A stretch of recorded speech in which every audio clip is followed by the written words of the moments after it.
Hi అండి, welcome back to my channel. ఈరోజు వీడియోలో వేడివేడిగా సాంబార్ ఎలా చేయాలో చూపిస్తాను.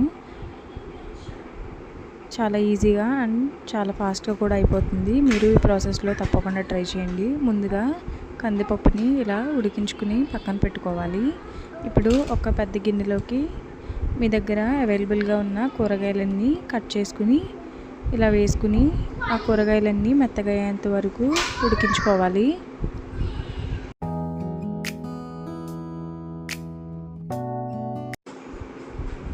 కొంతసేపటికి ఇలా కూరగాయ ముక్కలన్నీ చక్కగా ఉడికిపోయి ఉంటాయి. ఇప్పుడు అందులోకి సరిపడా సాల్ట్ కూడా వేసుకుని, అలాగే కొంచెం పసుపు, కొద్దిగా కారం కూడా వేసుకుని బాగా కలుపుకోవాలి. దీనికి ఎక్స్ట్రా ఫ్లేవర్ కోసం కొత్తిమీరను వేసుకోండి.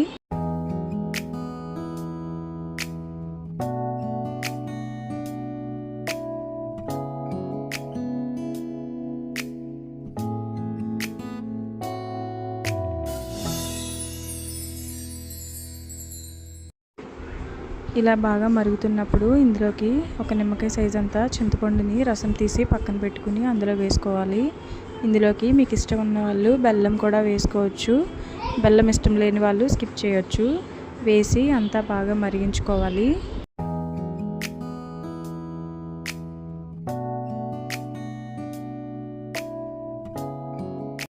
మీరు పెట్టే క్వాంటిటీని బట్టి సాంబార్ పొడిని కూడా యాడ్ చేసి ఒకసారి అంతా బాగా కలుపుకొని ఒక 5-10 నిమిషాలు బాగా మరిగించి తాలింపు పెట్టుకోవడమే.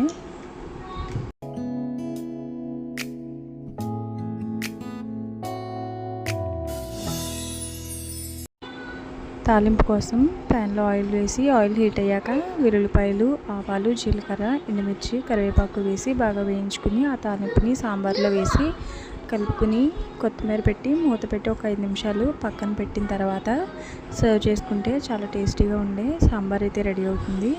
మీరు ఈ ప్రాసెస్లో ట్రై చేసి ఎలా వచ్చిందో నా కామెంట్ సెక్షన్లో తెలియజేయండి. నా వీడియో నచ్చితే తప్పకుండా లైక్ చేసి మీ ఫ్రెండ్స్ అండ్ ఫ్యామిలీకి షేర్ చేయండి. Thank you for watching my video.